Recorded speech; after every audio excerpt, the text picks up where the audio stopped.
Welcome to Under the Microscope. I am your host, Jenny Germano. Thank you, everyone, for joining me today. I am excited about this next topic. We are going to be talking about working on the business, not just in it, building a sustainable cannabis business. And before I dive in, I'm just going to give you a little bit about my background. I got my start working in the industry back in 2009 when I was running and operating vertically integrated cannabis operations here in Denver, Colorado. And in 2015, I founded my company, ICS Consulting, and I've been helping operators navigate the regulatory landscape now for about 10 years. So let's everyone give a warm welcome to my next guest, Ernest Toney. And Ernest is the founder of BIPOCann. Ernest, welcome. Hey, Jenny, thanks so much for having me today. I'm excited for the Yeah, thank conversation. you. Why don't you go ahead and give our listeners a little bit about your background when you decided to come into the cannabis industry?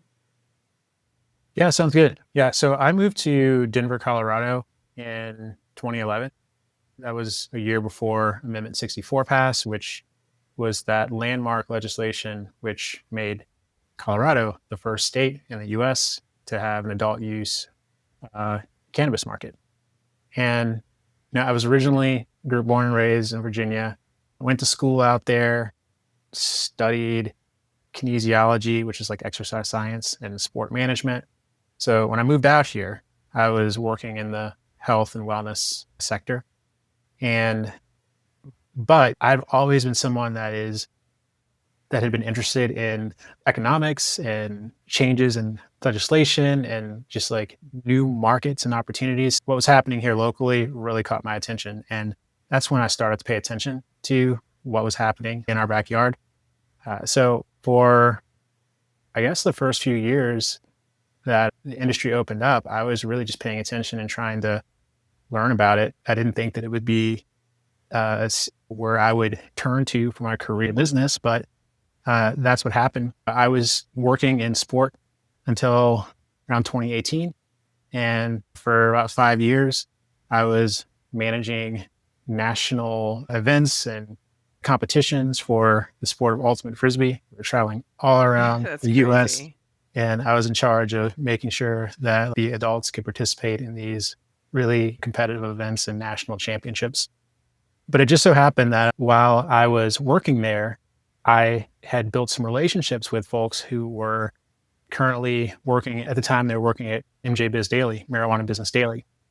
And you're probably all familiar with MJ BizCon. MJ Biz was the first dedicated cannabis trade publication to cover the emerging cannabis markets in the US and abroad.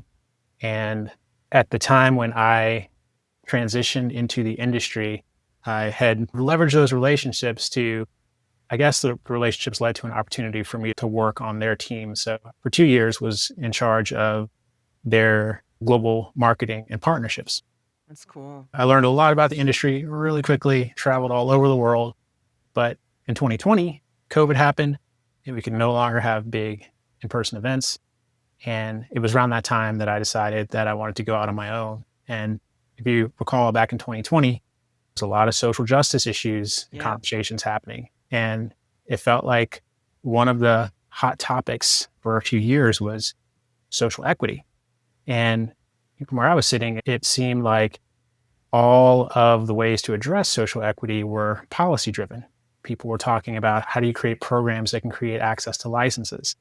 And I thought that was really cool, but I felt like a lot of these conversations were missing the important step. And that is, how do you, not just about getting people access to licenses, it's how do you help them start and sustain a competitive business in the industry?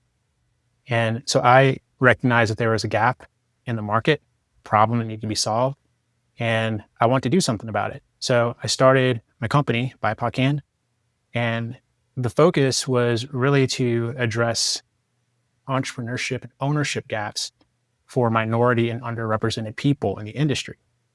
And because I had built so many relationships and had access to knowledge and knew generally like what was needed for new entrepreneurs and license holders to get started. I wanted to make that information and those relationships, those resources more accessible. And that was really the basis of BIPOCann and what I've been doing since then. And you've been pretty busy, and I know that you also work with states, correct? This is the right term, but creating business incubators, essentially, or accelerator programs, or a lot of people use different terms. Yeah, absolutely. And I can tell you how that came about because really the first 2 years of BIPOCann, we were almost really just focusing on being a connector. I was trying to find people who I could trust, who provided services that were necessary for newly licensed entrepreneurs to get started, to get off the ground. And a lot of that meant understanding the entire landscape, not just the needs of the license holder, but also what are the important services, ancillary products that are needed to help licensed businesses get going. So I built a lot of relationships with service providers. And for the first probably 18 months, I'd say the majority of our clients and members provided some type of service to the licensed Mm. cannabis business. And eventually, I started having more conversations with folks who were pursuing licensure. And it ended up being great because I already had this network of people that I could connect them to. And as I started working more closely with the licensed businesses, had more of a consultative approach, really wanted to understand what their pain points were. And this whole like idea of connecting the license seeker to the service provider ended up blossoming into structured mentorship programs. Yeah. And in 2022, again, through relationship building, I had the opportunity to approach the cannabis business office in Colorado. At that time, they were just about to award their first grants to social equity licensed businesses. And I thought that was so cool because you're getting people who under resourced some much needed capital up to $50,000. But it was a small office and they didn't have many resources to do much else. And that was another gap that I recognized. So I suggested, hey, can we make those dollars go farther by providing some guided mentorship? And was able to start a pilot program in 2022 and been doing that ever since in Colorado. And over the years, it's just developed into something that's really has been our primary focus. We've worked with over 50 licensed cannabis businesses across 7 different verticals. We've worked with folks who were in the ideation phase, who were trying to figure out, okay, I don't even know my business plan, but I think I want to get into this industry. We've worked with folks who are approaching opening up their doors. Those are the people who probably work with you the most, who are trying to navigate the regulatory and compliance frameworks. Yeah. And then we work with a lot of businesses after they go get the doors open. We help them figure out how you actually grow, make this business viable for the long run. So we've done everything from helping them with sales and marketing and fundraising, pitch competition. So we're providing these programs. And you're right, it started through a state-based relationships. And that tends to be like where we spend most of our energy over the past year or so. I love it. You are walking them through every phase, and there are a lot of phases when you're trying to get operational and license, and the journey to get there, the journey once you win the license, and then the journey to launch it, and then what do you have to do next after you launch it, and the continuing maintenance and expansion of expanding, what you had in your mind, your vision, trying to get that vision to really become reality. And which is why I wanted to have you come on and talk about working on the business. I've seen you in action. I've seen you working in this mentorship program and all the different things that you're teaching and that these entrepreneurs are learning. And so I'm just going to go ahead. We'll just dive in some of these questions I So put together for you. And hopefully this can help some people out there listening who are really small or applying for social equity or a micro business or a micro license in a state. And this can be helpful. First, wanted to start with like the foundation and building a business, and not just a brand.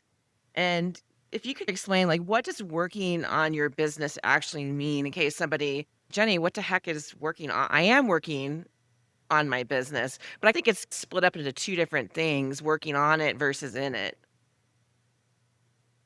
Yeah, yeah. I love, you've probably heard me use that terminology before, that phrase before. Yeah. Yeah. So here's what happens, or what I've noticed that happens a lot when working with entrepreneurs. Let's say you're just getting started. You are probably spending more time working on your business in the early days because that's when you have this idea. You're like, oh, I'm really excited. And working on the business is you're navigating all of the different steps that are needed to get you to your goal. And that next goal is usually opening the doors, driving revenue. In the case of a cannabis business, checking off all the boxes so that you can be eligible to pursue the license and then get the doors open. So I've noticed that a lot of times when people are new, they spend so much time doing the strategic work, the things that you need to actually get to a point where you can be operational and revenue producing. And let's say you're lucky enough to get to that point. You do open up your doors, and now all of a sudden you might have customers. And that's when I see a big switch happening. It's the things that you were doing to get you to that point, you naturally have to change because now it's like, all right, we have customers. We need to market. We need to brand. We need to maybe hire people. And I see a lot of businesses get more stuck in the day to day efforts. And there's nothing wrong with that. But it's easy for entrepreneurs to get so busy doing the things that are necessary to keep the lights on that they remove themselves from the big picture, the long term planning, the things that are actually going to make the business sustainable over time. And this is very tricky for so many entrepreneurs, right? But especially in cannabis, where we know that resources are hard to come across, capital is tight. It is, depending on your license type, it's going to be a cost intensive business. It's very easy to be in a reactive state where you're like, I just have to do Yeah. this. I have to grind. I got to hustle. And before you know it, if you're doing the grinding day after day, like eventually that becomes weeks, months, it could be years. Yeah. You got to make sure that you are, and that's why I say work on the business is being able to take a step back, look objectively, do the planning. Hopefully you have some goals or a business plan that you can reference and make changes as needed strategically so that your business can get to its next benchmark, its next goal, its next level. No, that was really good, and it's so true, and I feel like no matter what kinda license type, what size of the business, if they're social equity, micro, or a standard medium-size operator, I feel like that does get lost, like, once they launch and then they get customers and the money's coming in or they're making product and they're getting orders, it's like they forget the business part, and not even intentionally, it's because it can be very overwhelming, and so I think operators or these entrepreneurs have to learn how to balance and I would say keep track of, like you said, take step back and have that different view and that different perspective. So I think that's really helpful. And you mentioned too about the business plan. So one of my questions is what is the importance of a business plan and not just for licensing because we know we have to have one. In most cases, you have to submit one when you're applying for a license, but as a living document for growth. Yeah, that's exactly like how I would describe it, like your living document. But I think it is an important tool for your business. And the way that business planning it looks a little bit different than like now than maybe what learned about 20 years ago in school. Yeah. Back then, you take classes, you talk to another business owner, or entrepreneur, and they'd say you have to write this very long, detailed document. It could be 40 or 50 pages. And in some cases, it could still be helpful. Like having something that's really thorough and thought out is going to help you. It's going to provide some guidance. But I really like how there's been a shift over the past maybe 10 or 15 years towards more lean or agile frameworks. You don't have to have the 40-page plan, but maybe you have a one-page document. That I use when I started my business was the Lean Canvas. Mhm. And it was a framework that sort of allows you to put a business plan into a single page. And what's cool about that is it highlights like the 9 areas that are like the most important things to think about when you're getting a business off the ground. And I liked the simplicity of having a one-page document that I could reference, because after I did all the planning and all the work, boom, there's that piece of paper. You can easily put that up on your wall and you can see it. And as time passes, you can always go back and refer to that at a glance. But whether you want to do something small or large, like the important part is use this plan to come up with your business's purpose, its goals, its vision, thinking through how you're going to differentiate your brand, your business in the marketplace, thinking through revenue systems and channels, and thinking about how you're actually going to not only drive revenue, but sustain it. And I think it's important to think through all this stuff up front. And I say that with a caveat. And the caveat is that a lot of the assumptions that you make from a business plan, as time passes, you'll learn they prove to be false. It's so true. That's so true. But it doesn't matter, right? When I look at it, doesn't matter because you don't want to spend so much time over analyzing and doing a 40 or 50 page document that you never get started. It's important to go out there and do the reps. Like if this was a sport, if you're practicing a sport, trying to get better at it, you learn from your mistakes. And that needs to happen like in business. But I think of having this business plan or your tool as like your framework to keep you focused. For me, like when I started the business, I knew what the problem was, the big problem in the industry that still hasn't been solved. And it's making the cannabis industry more accessible to entrepreneurs, especially those folks who want to start a business and they tend to be from communities that were disproportionately affected by cannabis prohibition. Or maybe they don't have access to the same type of resources because of past or systemic barriers like the war on drugs that could have affected their community. So how do you take a big problem like that and create a business and solve around it? Well, for us, we were like, okay, our focus is not trying to change policy necessarily. It's we want to create access to that target group to increase their chances at starting a business and capturing some revenue and generating some wealth. The way that we did that was our unique value proposition. The things that made me and my business able to have success is the approach. There were things that were unique to me, unique to the idea that allowed us to quickly act. Like I mentioned earlier, by working in NJ Biz and in partnerships, I had already established a large network. I'd already had market intelligence and insider info. That's unique, and it's also a strength. And I also saw a big problem. We're just talking about access to licensing, a lot of these early policy conversations, but no one was really talking about how do you equip businesses and entrepreneurs with the tools to grow. Yeah. So that's the problem that we solve. And we figured out our niche, figured out who the competitors were, figured out how to go about doing that and try to create a structure. Now, the mission that we created and the vision haven't changed, but the way that we go about solving the problem today looks a lot differently than what I first wrote on that lean canvas back in 2020. It's amazing how fast it changes. And what I'm hearing is the business plan is a structure, which I think is important to have as an entrepreneur because you don't want to get lost and off on tangents. You want to keep yourself on the path, on your roadmap. And I see business plans as a roadmap. And obviously that roadmap changes. I know people have written 50-page business plans and submitted them with their applications because people get so crazy sometimes with these applications, especially in the States where there's no page limits. But I like that one pager. I think it's important. If it's 50 pages, I'm not going to look at it. I don't have the bandwidth or the time. I like the one pager. It's a part of my morning routine of when I'm starting my day and I look at my one pager as my reminder. Here are the goals and the things that I'm trying to reach. Are they always going to come true? No, they might look slightly different. And the problem is the market's always changing, right?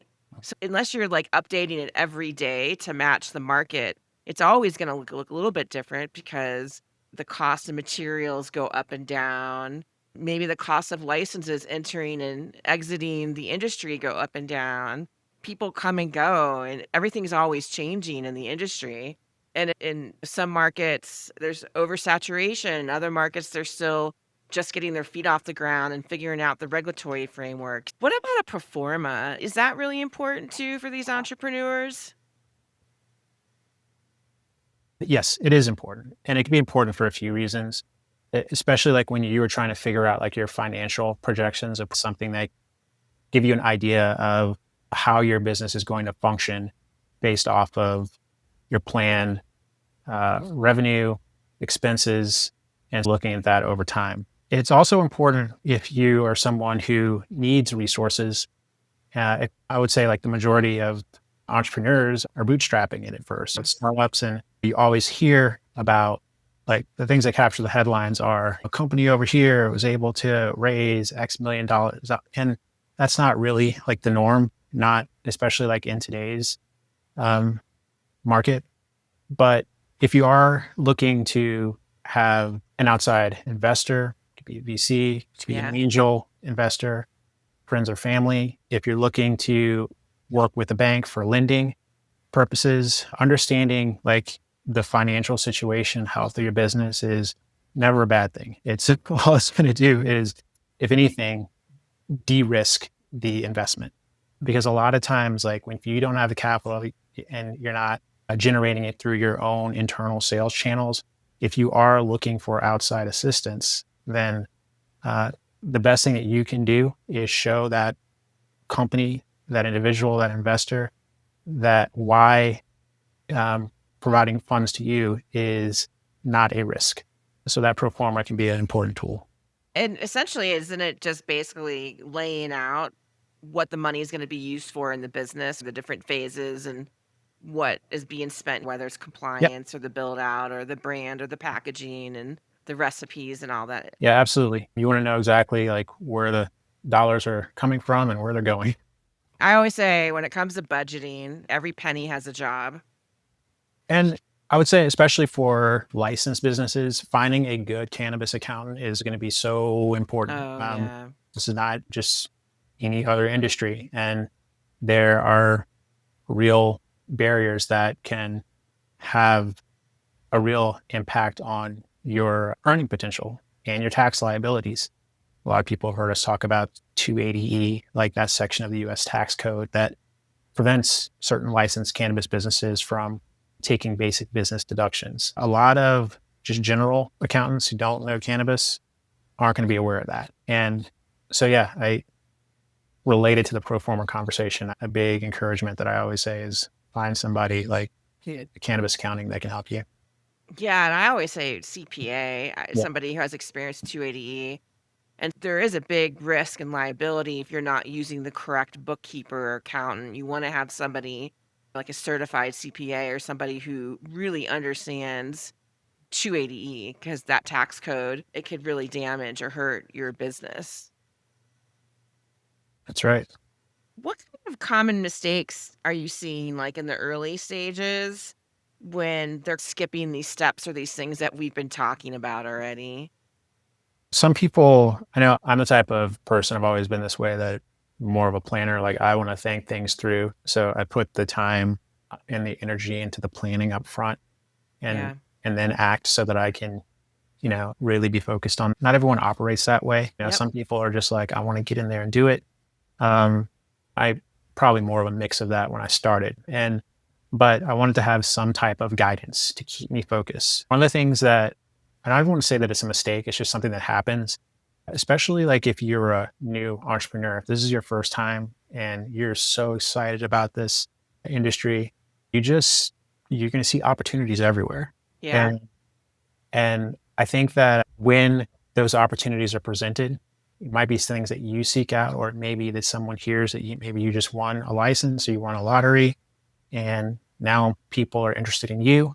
That excitement, that level and volume of connecting with people is infectious, right? Yeah. And I think if you don't have your guardrails in place, if you don't have your plan, you don't have that vision, you don't have that tool, it can be really easy for you to get off course. I didn't say this earlier, but I feel like the majority of the folks that we worked with over the past few years tend to be solo entrepreneurs. Like I'm a solo founder. And that's when it can be really tough, right? Because not only do you have this idea and maybe you have a couple of areas of domain expertise, maybe you're a very good cultivator, but you've never done anything like related to marketing or accounting. Like you're a product person. You also understand what the consumer wants. But in order for you to promote and market and sell that business and keep track of the finances, there's all these other skills that you need. So usually, like if you're the solo founder, you're wearing so many hats. Yeah. And that's another reason why it's important to have that focus and that plan, because your time is going to be like the biggest priority. Yeah. Your time and the limited amount of resources that you have. Now, if you're lucky enough to have a co-founder, hopefully it's somebody that complements you. Maybe they have a strength in an area where you don't, where you're deficient. Then you can start to divide and conquer a little bit more. But it's also good because if you have a good, trusting relationship with that co-founder, that's like your checks and balance. Yeah. And if one person wants to go too far over here, hopefully that the other person can steer you back and say, hey, like, this is cool and all. That's a shiny object. Let's focus on the plan. Now, No, that was really good. That was really helpful. and honestly, this is why like the mentorship programs that we've offered, I feel like have been very effective, because so many of it's one of the reasons why it's been effective. Because if you are an entrepreneur and you're a solo founder, and let's say that you're someone who you're like, I see the vision, I know what I want to do to get there. I have limited time, limited resources. You may even have like family members or a spouse or a partner. Hopefully they're supportive of you, but a lot of times they may not see the vision that you have.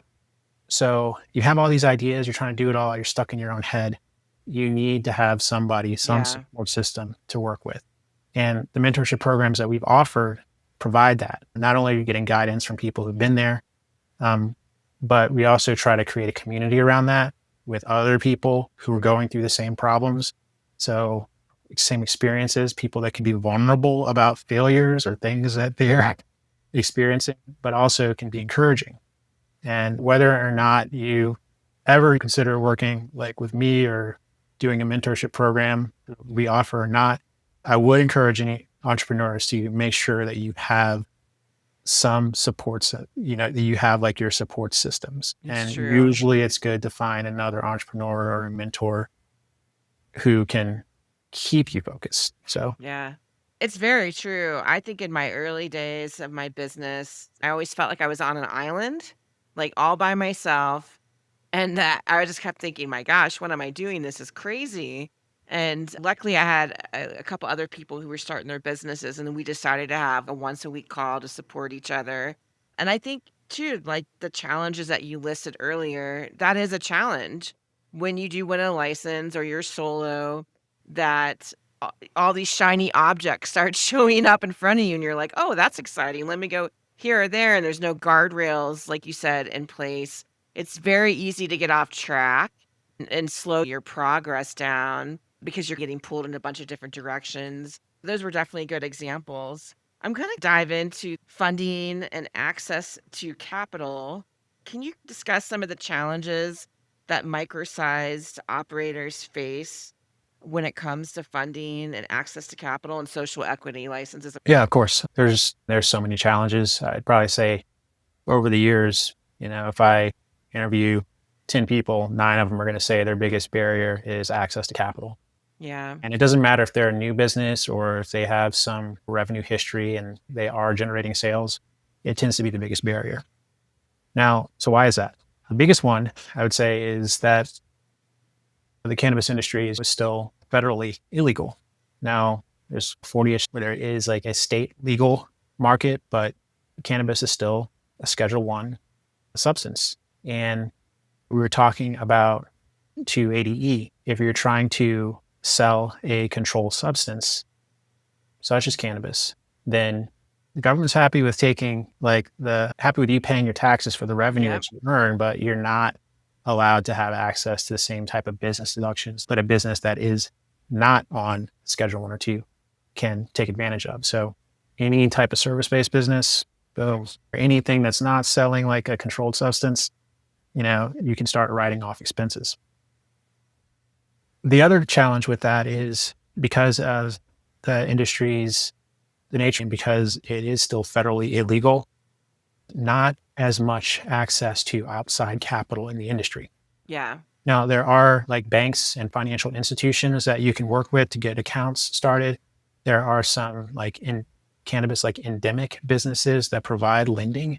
Most of the lenders in the industry want to see some type of proof of revenue, which is a challenge. And you're Yeah. getting a license and you don't have that track record. You're like, okay, this is a catch 22. Where do I actually get the revenue to get the funds? And that tends to be a problem, right? So and when you look at it simply from I'd say like a macroeconomic level, I'm not an economist, but the supply and demand equation is out of whack, right? Yeah. And if you are able to win a lottery in a limited license market, then that's when a lot of people want to approach you because like maybe they see dollar signs. They want to figure out how they can work with you.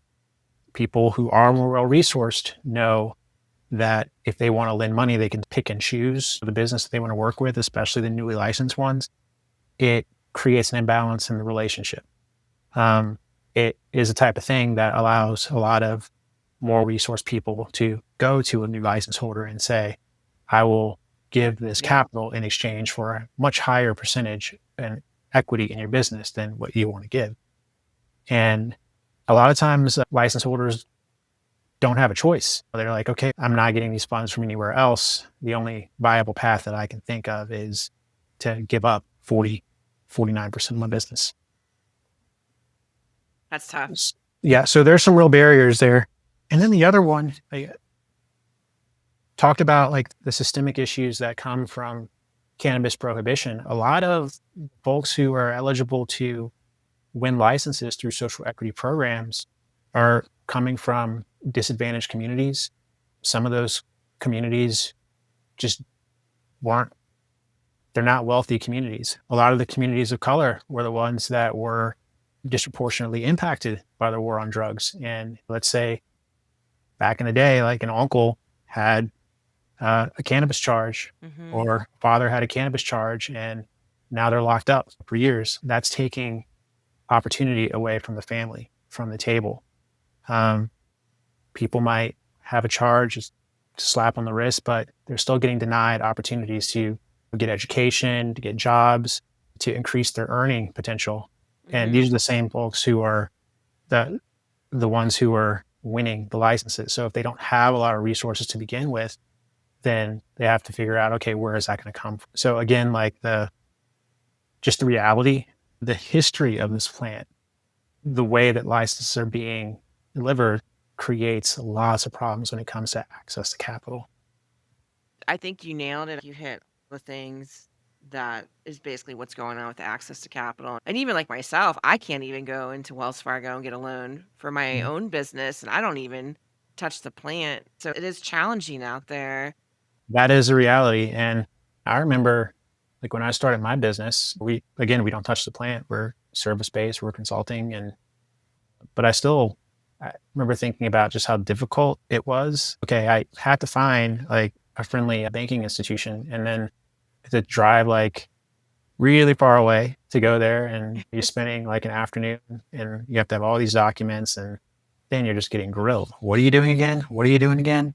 And that was just to open up a bank account. Yeah. But over the years, like past few years, I've had like my QuickBooks account get shut Yeah. off because they're not happy that you provide services to the industry. I've had, when I first started the business, I was collecting payments through Stripe. Stripe didn't like that. I got kicked off. Um, there's been a whole lot of challenges. I remember trying to get a loan for home ownership, and that was basically a non-starter. Not only was it because at the time it wasn't showing W-2 income, which is another challenge for a lot of business, Yeah. but the fact that I was providing services to the cannabis, like the banks, the mortgage company didn't want anything to do with it. That's So so true. You know who else is struggling with that, with those home loans? Our employees, these operations, because that's who they work for. yep. And a lot of times they're getting denied in order to be able to get homes just because of the industry they work in. So it affects also more than just the licensed operator, that ancillary business. It can actually affect the employees that are working in these operations. Yeah, it is a challenge for everybody in the industry, not just operators. I want to jump into kind of the branding, storytelling, and the market entry.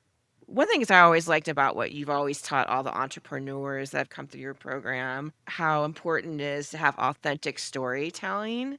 And I always think this is such an important piece. Why is this important for entrepreneurs, especially in this value driven industry like cannabis? No, I've always felt that was important. So I think you can look at it from just like a business strategy standpoint, but even before that, like just from a human perspective, there's only one you. Yeah. And we talk about what's your differentiator, what's the unique value proposition. I don't think it's really cool to try to pretend like you're someone that you're not. Yeah. And the truth is, like, people can see through it when you try to show up in ways that are not authentic. Like, maybe you fool some people, but a lot of folks can see, like, when Yeah. you're not being real. And I just think it's good from a human standpoint, but for business, it helps with trust and it helps with credibility. But depending on what you do and where you're and who you're catering to, uh, it also has the potential to help you connect with your core customer. Good example is I think like our friend Beatrice Yeah. Carranza over at Bachas. Yeah, I really love like what she's done over the past few years. And she's been in my mentorship program for maybe 3 cycles now. But when I met Beatrice, I remember asking her to tell me a little bit about her business, like why she got started. And one of the things that, and she's the owner of a Mexican edibles brand that's doing well after its first year plus on the market. And she was saying that she noticed that she just got tired of seeing um, edibles products or cannabis products in general in Colorado that didn't appeal to her culture. And she was like, Yeah. it didn't matter like what store she went into, there wasn't any brand that had flavors that she was accustomed to using that she really enjoyed. There wasn't anyone that was taking an approach to have bilingual packaging to communicate to one of the largest demographics in the country. And she saw that as a problem. And that's what she wanted to do about it. And as I learned more, she told stories about how when she was younger, she used to go across the border into Mexico and buy candy and then would sell that like to her classmates in Arizona and how much everyone really liked that. And so she wanted to create some candies, some edibles that had some of those same types of flavors that were from her childhood. And she also wanted to address the lack of uh, blandness in product category selection. And she wanted to create something that was different. And she wanted to also be the first in the state to offer bilingual packaging to Yeah. communicate to people. And that was her story, and it was all real. You can't make that up. And not only has she created good products, but she has an amazing story to tell.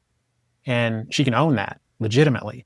And it's going to create a whole lot of opportunities for her to connect with maybe future distribution partners that want to appeal to that market or to customers who are like, oh, yeah, I really like what this founder stands for. I want to support her. Or for the consumers that are like, yeah, I miss these flavors and now I actually can buy this and it's going to remind me of that connection to home. It's true, and, by the way, she was on my podcast, so she was Oh, in my really? operator series. I'm a big fan of Beatrice, so I did an operator series with her.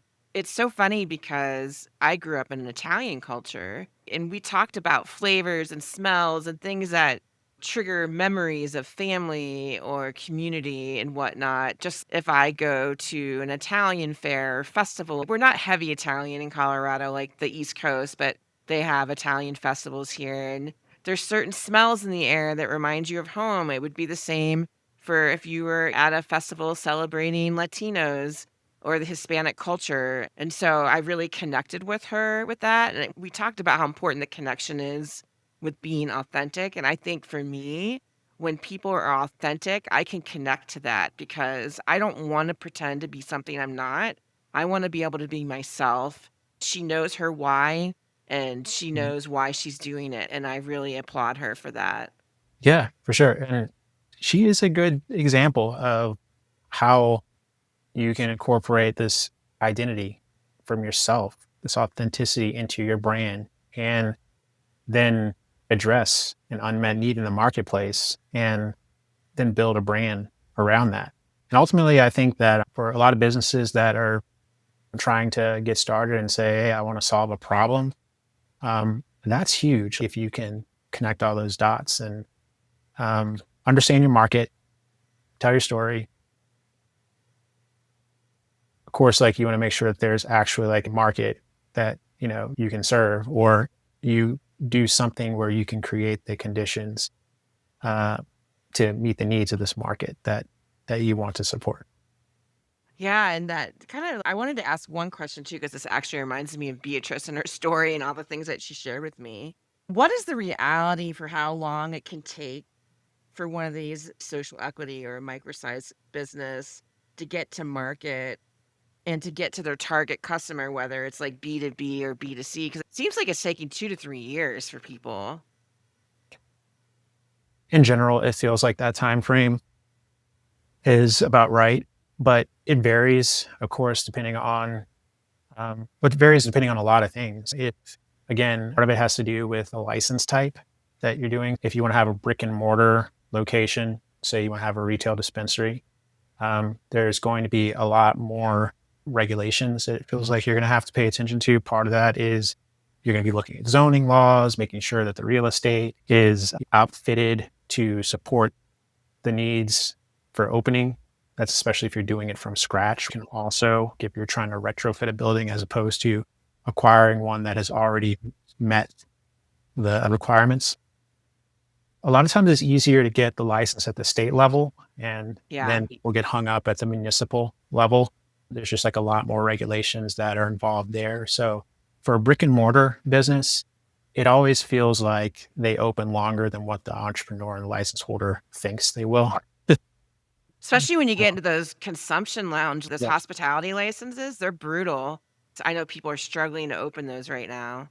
Yeah, there's just so much. And you might pass one inspection and then they come in and check one more thing and you're like, okay, like I'm ready to go. But now you have this waiting game based off of what schedules look like at the local level. And that's the thing for these brick and mortar locations. A lot of times it's very difficult to speed up the opening the door process because of stuff that you have no control over. Yeah. But then there are some license types where, let's say that you want to be a brand and maybe you have a processor license or a cultivation license. Again, if you're trying to build your own facility, it takes time. But if you have a license to do the business in an area, if you were to partner with an established or an existing company, then you can usually get to market faster. But there's also some trade offs there. Like you have to negotiate terms and how's it going to work with the partners to test Yeah. the established facility.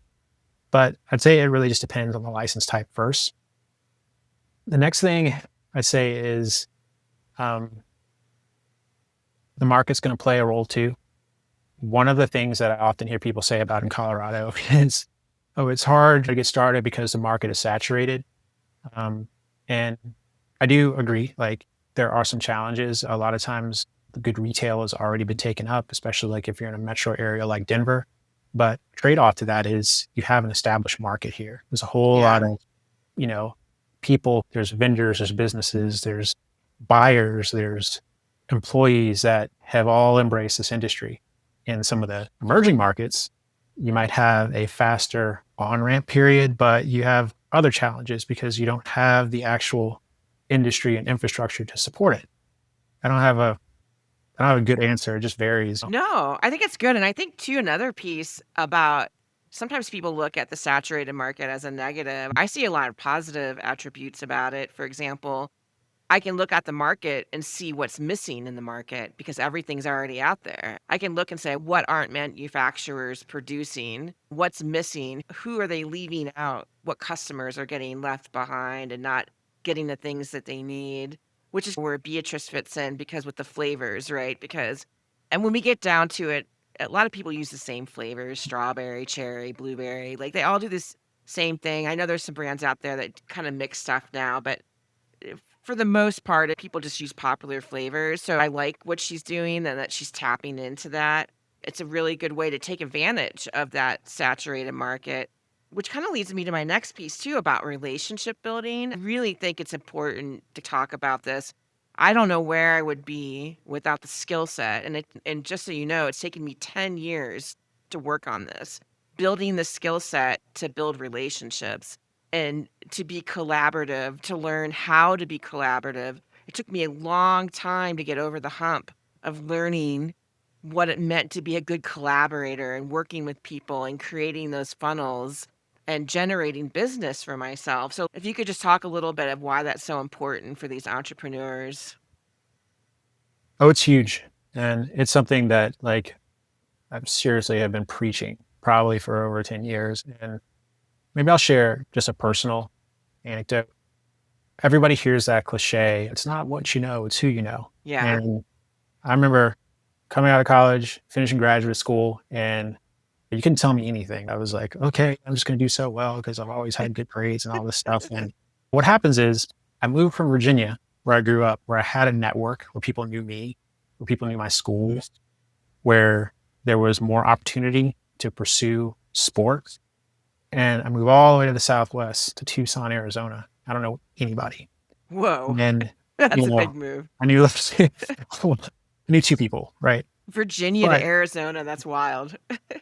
there's not as much opportunity compared to the work that I wanted to do. And now I moved to a place where no one has ever even heard of like my town or my school, and I don't have a network. And I remember feeling so frustrated after the first 4 months of being there. I had applied to so many jobs, I couldn't get a call back or anything. If I did, I wasn't getting an interview. Got to a point where I remember one day I just curled up into a ball and just started crying because I couldn't believe how hard it was. Yeah. Finally, I got my first job through a relationship. It was somebody who knew somebody that was in a hiring position at a rec center. And that led me to get a couple of part-time jobs there. And eventually I just worked until after a few months, like a position opened up to be the marketing director. And because they knew me, they actually looked at my background and the resume, and that led me to beating out some other people who applied externally. So again, like I got the opportunity because someone knew me and advocated. And then I got my first promotion ever because the people that I work with knew me and they saw there were things that they could say. Hey, I not only know this guy, I've seen his work ethic and he has qualifications and so forth. That changed everything for me. That was back in 2007. And ever since then, there's only one job that I've ever received since then that did not come through a relationship. And the one time that I got that job, it was because somebody, and that was a sales job. I was working in Major League Baseball, and they hired me a few months after they hired somebody who was one of their top performers, and he came from the same school that I went to. We had never met, but they're like, okay, this guy came from the same program. Even that was a relationship. Like, I've never had a job since in my adult life that didn't come from a relationship.